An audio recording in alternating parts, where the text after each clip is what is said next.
people? Welcome back to Kai Talks Combat. If you're new here, do me a massive favour, hit that subscribe button and smash that like button for me. It helps the channel out massively and is very much appreciated. Mike Tyson versus Jake Paul took place last Friday.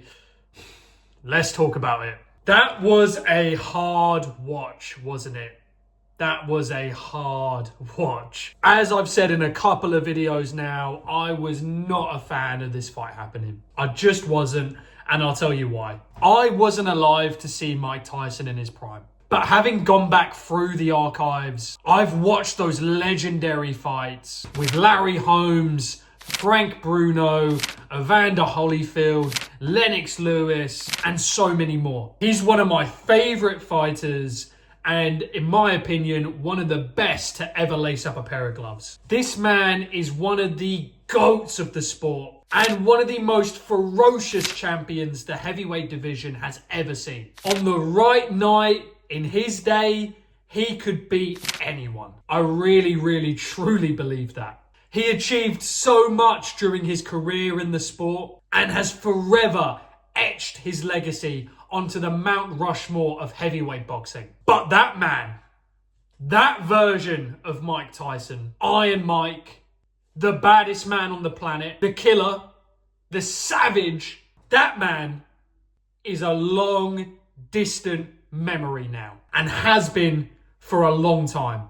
That version of Mike Tyson lived in the 80s and in the 90s and was on the decline in the early 2000s when he fought and lost against Kevin McBride, who, with no shade or disrespect meant towards McBride, would have been food for a prime Mike Tyson. He just would have been food for prime Mike, man. And that was 20 years ago. So that should tell you just how much he had declined from his prime in 2005. We're almost 20 years on from that loss. So when this fight was announced, I just thought to myself, what are we doing here? Like, what are we doing? Jake would not be able to lace the boots of a prime Mike. If you somehow managed to time travel back to the 80s or the 90s and take that version of Tyson with you to present day and put that version of him in against Jake Paul, it would have been a first round demolition job. So for me, again, it's like, what are we doing here? Like, why are we doing this? And regardless of all of that, irrespective of who both men are, if you took away their names and who they were and who they are, call me crazy, but I just don't think a 58-year-old man should be fighting a 27-year-old. I just don't. It doesn't matter who that 58-year-old is or was. Father Time is undefeated, guys, and he comes for us all in the end. Not to mention, Mike has also, and rightfully so, been enjoying himself in his later years. He really has. He's been living a good life. And because of that, he has not been living the life of a dedicated athlete or fighter. He just hasn't. And if all of those reasons weren't enough, Tyson, post the fight, in an Instagram post, told us he almost died this year. Like, let that sink in. He almost died earlier this year. Like, what? Of course, we knew he had his medical problems, which is why the date was pushed back to November from the original date. But we didn't really have any idea of the extent of those. Here is what he had to say. This is one of those situations when you lost but still won. I'm grateful for last night. No regrets to get in the ring one last time. I almost died in June. Had 8 blood transfusions, lost half my blood and 25 pounds in hospital and had to fight to get healthy to fight. So I won. To have my children see me stand toe-to-toe and finish 8 rounds with a talented fighter half my age in front of a packed Dallas Cowboy Stadium is an experience that no man has the right to ask for. Thank you. #Paul Tyson.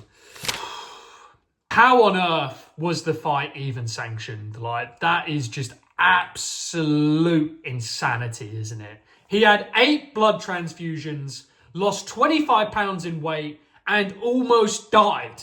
Like, this isn't me exaggerating it. These are his words. Yeah, man, absolute insanity. Absolute insanity that the fight was even sanctioned. Crazy.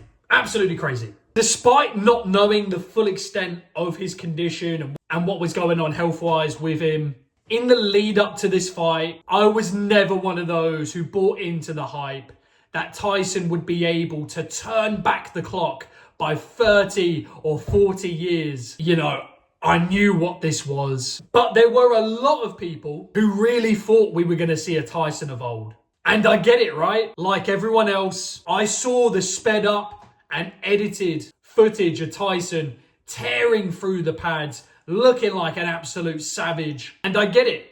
I understand. He looked sick. He looked sick on the pads. They even had me there for a second. I won't lie. I will not lie. But it's easy to look good on pads.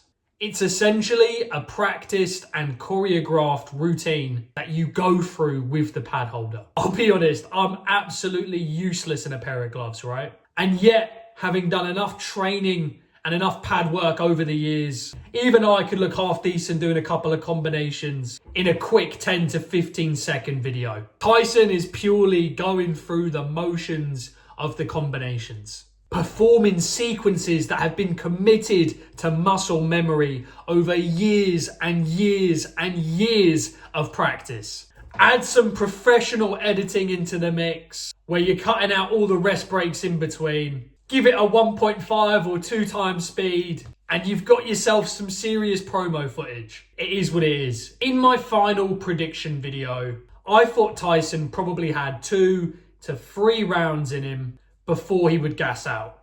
But I said for that period of time, he would be very dangerous in there. I mean, he had 1 20-second burst of activity in the first round, and that was pretty much it, right? I also said that during those first few rounds, Jake would not risk it by mixing it or trading with Tyson. He was on his bike the whole time, sticking and moving, working behind the jab. And Tyson, having declined athletically, was just not able to catch him to put that leather on him. From the second round, Tyson's legs were absolutely gone. He was wobbling around the shop everywhere. He really was. He had a knee brace on and slipped on his way to the ring. Like, his legs were done before he even got there.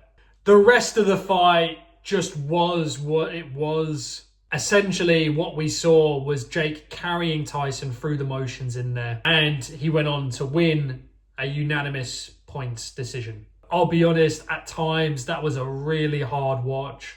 There were a few points in there where Jake landed some heavy shots, and I'll be honest, I had to look away from the screen. But I think all in all, we got the best possible outcome from Jake winning the fight. In him winning a decision and us not having to watch Tyson get knocked out or seriously hurt. Honestly, that was my main concern with this fight taking place. So I'm pleased that nothing happened and Mike left the ring safely. I do think Jake showed restraint in there, and I absolutely think at times he could have put his foot down on the gas and got Tyson out of there if he really wanted to. But again, thankfully, he didn't. Was it out of respect for Mike? Was it because Jake knew of these health issues Tyson was having in the lead up to the fight? Was it because he was worried about what the boxing fans would think? Was it a mixture of all of the above? I don't know, man. I'm just pleased he didn't do Mike like that. If he went in there and absolutely iced Mike Tyson, there would have been an absolute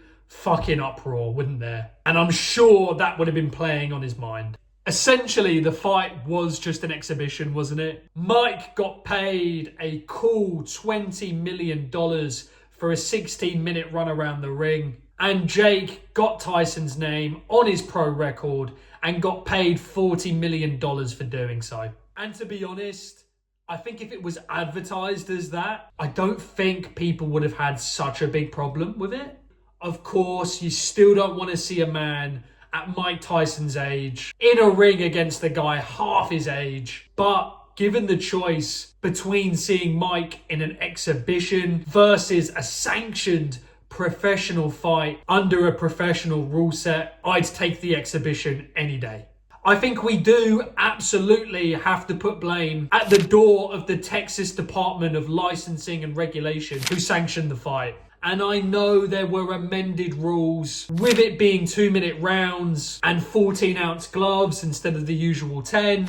But the man had not long gone through a huge surgery where he had to have 8 blood transfusions and lost a considerable amount of weight before the fight. Never mind the fact he was almost 60. Realistically, it should never have happened. But it did, and we're here now. I just can't get over the fact that in history now, when we look back, Jake Paul will have a win over Mike Tyson, and Mike Tyson will have a loss to Jake Paul. It's just saddening. It really is saddening. Especially because if they had fought in both of their respective primes, Tyson would have mauled Jake. He would have mauled him. The silver lining, of course, is Mike got paid well and he got out of the ring safely. Mike in the ring called out Jake's brother Logan Paul. I really do not want to see that, and I hope against everything we do not. Like, please, let's not do this again. Let's just not. As for what's next for Jake, I've heard he's going to be digging up Muhammad Ali for a fight next. I mean, in all seriousness, I think we need to now see Jake in there with a prospect, his own age, weight and ability, particularly if he still claims to have any ambitions of becoming a world champion. But I can't see that happening because those fights just won't pay anywhere near the kind of payday that he's been used to. And there's a very, very good chance that he'll lose. I mean, at cruiserweight, how does he do against a Vidal Riley, an Isaac Chamberlain, a Richard Riakporhe, a Chev Clark? And if he stays at heavyweight, how does he do against the likes of a Johnny Fisher, a David Adelaide, a Solomon Dackers, or even Dave Allen? In my opinion, all of those lads would smoke him. So my guess is the circus will continue and he'll keep up with these gimmick fights for now. But listen, he's carved out an extremely profitable niche for himself and has earned an absolute fortune in the process. So fair play to him. As I said in my prediction video before the fight, I think Jake has been an overall net positive on the boxing world. You know, he's brought younger eyes to the sport, campaigned for better fighters' pay, and the fighters on his undercard are being paid extremely well because of the revenue that his events generate. So for that, listen, he has to be commended. Not only that, but this event did allow us to see Katie Taylor and Amanda Serrano, the rematch, which was just an absolute all-out war. It really was. We have got to talk about that fight. What an absolute war. This was the people's main event. This was the real fight, in my opinion. Roy Jones on commentary said the two of them were the Ali and Frazier of women's boxing. And I absolutely agree. Both times the two of them have got in the ring with one another, it's been an absolute classic. The last fight was a Fight of the Year contender, and this fight could absolutely be Fight of the Year in my opinion. Both are pioneers and flag bearers for women's boxing. Katie Taylor being a two-weight world champion, currently the unified lightweight champion, and a former Olympic gold medalist. Katie Taylor grew up in a world where girls weren't really allowed to box like that. So she would actually enter all male fighting tournaments under the alias K Taylor just to get an opportunity to fight and just to get some experience under her belt. And what she has gone on to achieve in the sport is nothing short of inspirational. Amanda Serrano is the current unified featherweight champion and is the only female and Puerto Rican to win world titles in more than 4 weight classes. And she holds the Guinness World Record for the most boxing world championships, won in different weight classes by a female, having held 9 major world titles across 7 different weight classes. Their first fight took place in April of 2022 in the legendary Madison Square Garden, which was the first time 2 female fighters had headlined at the Garden. A historic event, and the fight itself lived up to the hype and so much more, with Katie winning a very, very close decision. I knew then and there we had to run this one back and we had to see this again. So I'm pleased we were able to see the two go head to head again.